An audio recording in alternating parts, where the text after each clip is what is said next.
안녕하세요, 보미아빠입니다. 금일 코스피 코스닥이 1%대 이상 상승이 나와주면서 미국 증시 대비해서 굉장히 강한 모습을 이렇게 나타내었죠. 그래서 코스피 지수가 약 2% 좀 안되게 1.8%, 코스닥도 마찬가지로 1.8%대 이렇게 연출이 되었는데, 사실 이게 이제 중국의 경기 부양책 확대라던가 그리고 바이든 대통령께서 우리나라 이제 방한한다는 그런 기대감에 이렇게 반영됐다고 보는데요. 전체적으로 여러 섹터에서 골고루 상승이 나타내 주었지만 2차전지와 자동차 관련주들이 지속 강한 시세를 연출 중에 있죠. 특히 이 바이든 대통령이 이 현대차 그룹의 정의선 부회장을 만난다는 이 소식도 전해졌는데, 이 부분 같은 경우에는 이 LG에너지 솔루션과 이 GM이 합작 배터리 플랜트 이 가동 전망, 요런 이야기도 좀 거론이 되고 있고요. 그리고 현대차 같은 경우에는 미국 조지아에 전기차 공장 건설 계획에 이제 한미 협력 방안 논의, 요런 이야기까지 전해지다 보니까 오늘 대체적으로 시세가 강한 모습을 나타냈습니다. 반면 오늘 양 시장이 이렇게 의미있게 거래가 들어오긴 했지만, 양봉이 나오긴 했지만, 저는 사실 아직 이게 단기적으로 이게 상승을 나타낸 건지 아니면은 앞으로의 추세가 이제 꺾이면서 상승으로 전환한 건지에 대한 부분은 사실 아직 명확하게 파악하기라는 좀 어렵다고 생각이 들어요. 지금 이번 주 들어서 경기 둔화 우려에 대한 부분이 점점 더 커지고 있죠. 특히 지난주 수요일이었죠. 이 부분에 대한 이야기를 이제 전 버냉키 전 연준 의장도 이런 이야기를 했는데, 양호한 시나리오에서도 경기 둔화가 있어야 한다고 이야기를 하면서 결국에는 스태그플레이션을 언급을 했어요.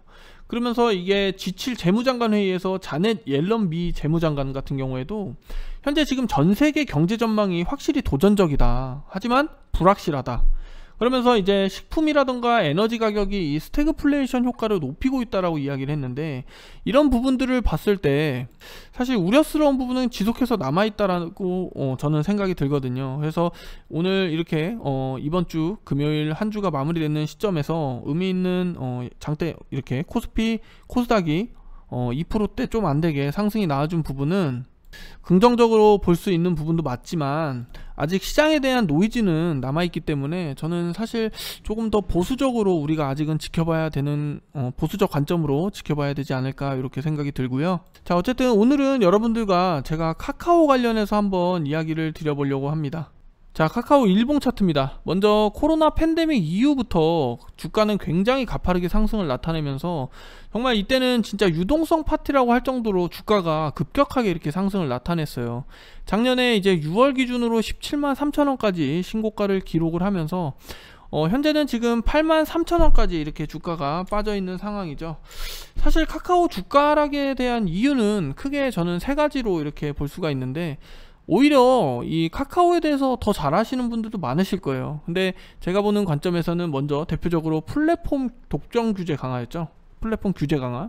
그러면서 이때 장대 음봉이 연출되면서 이렇게 주가가 바닥으로 내려오기 시작했는데, 이 부분 같은 경우는 사실 미국이라던가 이런 글로벌 기업들, 이 플랫폼 기업들이 먼저 주가는 두드려 맞았어요. 이 독점 규제 관련된 내용들이라던가 이런 부분들로 이제 미국의 뭐 빅테크 기업인 이제 뭐 애플, 뭐 메타, 이런 기업들이 먼저 개인정보 보호법이라든가 이런 부분으로 인해서 이런 부분으로 인해서 사실 주가는 먼저 두드려 맞았거든요. 근데 우리 이제 카카오 같은 경우는 그 이후에 이렇게 주가가 이제 나타내면서 이런 부분으로 먼저 하락을 했고요. 그리고 두 번째는 뭐 금리 인상, 대표적이죠. 이런 플랫폼 기업들 같은 경우는 금리 인상 부분에서 취약할 수밖에 없는데요. 대표적으로 이제 한국에서 뭐 마찬가지로 네이버와 카카오, 미국에서는 이제 아마존하고 뭐 쿠팡의 주가 조정이 이 당시에 계속해서 지속되고 있었죠. 특히 이 금리 상승 시기에는 사실 성장주라던가 기술주, 뭐 고PR, PER, 멀티플, 요런 주식들의 밸류에이션이 이 프리미엄이라고 하는 부분이 축소되기 때문에 사실 시장은 이들의 주가 하락을 당연하게 이렇게 받아들이기도 했거든요. 근데 이 금리 상승이 인플레이션과 맞물리는 지금 같은 시기에는 이제 프리미엄이만의 문제가 아닌 비즈니스 모델에 취약하면서 그 원인을 찾아야 된다고 이야기를 하고 있어요. 이 빅테크, 이 플랫폼 사업자들의 주요 수익 모델이 여러분들도 아시겠지만, 결국에는 이 상품을 직접 매입하기보다는 플랫폼에서 이 유치한 이 셀러들한테 판매액의 일정 수수료를 이렇게 부과하는 방식이잖아요. 그래서 여기 있는 셀러들이 마음껏 물건을 팔 수 있는 이 판을 깔아주는 것이 뭐 카카오라든지 네이버라든지 이런 플랫폼 기업들이 역할이었잖아요. 그렇죠? 그래서 이 판에서 이제 셀러들 같은 경우에는 무한 경쟁을 하는데, 소비자 입장에서도 좀 제품이 저렴한 거를 최저가로 이렇게 구매를 하고 싶다 보니까 가격 경쟁으로 사세를 확장했기 때문에 이 가격 인상 같은 경우에는 셀러에게도 그리고 플랫폼 주인에게도 결국에는 부담으로 작용된 거죠. 그리고 또 이 와중에 또 뭐가 올랐어요? 뭐 인건비라든지 뭐 운송비는 계속해서 올랐죠. 그렇죠? 그러면서 반대로 어떻게 돼요? 마진은 축소된 거죠. 그래서 이 금리 상승으로 인한 이 플랫폼 기업들이 악재가 지속해서 겹치다 보니까 결국에는 주가도 어느 정도 이렇게 반영이 될 수밖에 없었던 부분이죠. 그리고 세 번째가 또 뭐예요? 바로 카카오 경영진 이제 불신이었잖아요. 뭐 주가 부양 이제 뭐 먹튀 논란 뭐 이런 이야기가 많았었는데, 사실 이때 당시에 저는 기사를 접하면서도 참 안타깝더라고요. 지금 이 카카오 같은 경우는 우리가 다들 국민 주식 하면서 저는 이 카카오가 굉장히 저도 긍정적으로 이렇게 보던 기업 중에 하나였는데, 이런 부분들이 노이즈가 계속해서 이게 악재가 계속해서 쌓이다 보니까 주가는 결국에 박살이 나고, 그리고 플랫폼 규제로 인해서 이제 좀 안타까우면서 주주들을 여기서 이제 눈물 많이 흘리셨을 거 아니에요. 그죠? 그런데 이제 여기서 스톡 옵션까지 이야기가 나와버리니까, 이분은 지금 이제 류영준 대표님이었나요? 이 카카오페이 상장 후에 이거를 팔고 나서 이제 457억 원 정도를 들고 이제 떠나셨죠, 결국 회사를. 근데 이게 또 경영진뿐만이 아니었어요. 이게 보면은 이 카카오페이가 이제 상장이 되고 이후에 보유예수 걸린 이제 주식들을 직원들도 같이 이제 팔아제끼면서 같이 이제 퇴사 행렬에 동참을 한 거잖아요. 그렇죠? 이 카카오페이 주가가 고점이다 보니까 퇴사해서 지금 팔아버리고 다른 회사에서 이직하자 뭐 이런 생각을 가지셨을 수도 있을 거고요. 그렇죠? 지금 이제 뭐 우리 같은 경우에는 투자하러 들어왔는데 직원들이 이제 고점이다 보니까 퇴사를 선택한 거죠. 이 부분은 저도 기사를 통해서 이렇게 접했었는데 진짜 생각하면 할수록 좀 안타까운 생각이 듭니다. 이런 부분에서 좀 사실 저는 여러분들께서 많이들 가지고 계시지 않을까 이렇게 생각이 드는데, 자, 좋은 기업은 맞습니다. 좋은 기업은 맞고 저도 인정하는 부분이고, 그리고 대한민국 대표 플랫폼 기업 중 하나잖아요.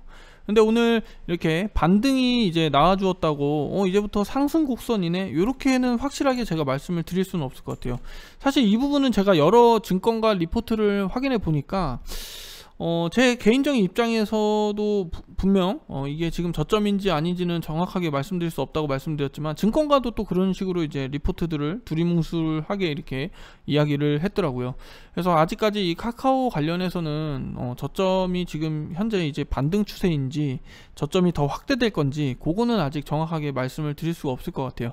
다만 이제 카카오 기업 입장에서 이 남궁훈 대표님이죠, 이분께서도 이제 뭐 최저임금만 받고 이제 뭐 하겠다, 뭐 주가가 15만원까지 갈 때까지는 최저임금을 받겠다, 뭐 이런 식으로도 이야기를 하고 있고, 최근에는 이제 뭐 자사주 소각 관련돼서도 이야기가 나왔죠. 기사 내용을 같이 한번 보면 지난 11일이죠 이게 5월 16일날 나온 기사인데, 자사주를 이제 2766억 원 규모로 이제 소각을 한다는 건데, 이게 흔히 이제 주주 가치를 제고할 때 쓰는 가장 대표적인 방법인데요. 이게 자사주 소각과 이제 자사주 매입이 있어요.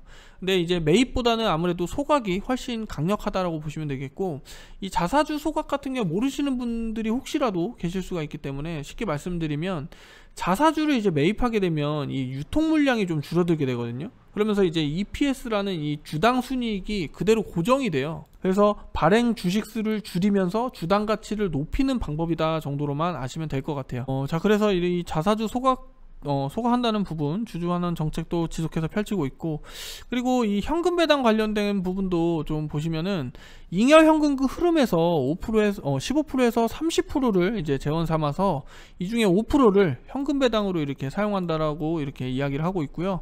어찌됐든 이 남궁훈 대표님께서 지속해서 긍정적인 정책을 이렇게 펼치고 있는 모습은, 현재 주가가 좀 이렇게 바닥을 치고는 있지만 좀 안 좋게 볼 게 아니라 이 카카오의 기업의 본질에 좀 우리가 집중을 해봐야 되지 않을까 이렇게 싶고요.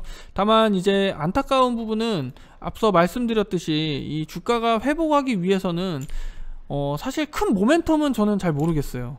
하지만 이런 기업 주주환원 정책이라던가 이런 기업을 계속해서 생각하고 있는 이 대표님을 딱 봤을 때는 그런 부분이 좀 부각이 되지 않을까, 이런 부분은 좀 우리가 관심을 가져봐야 되지 않을까 이렇게 생각이 들고요.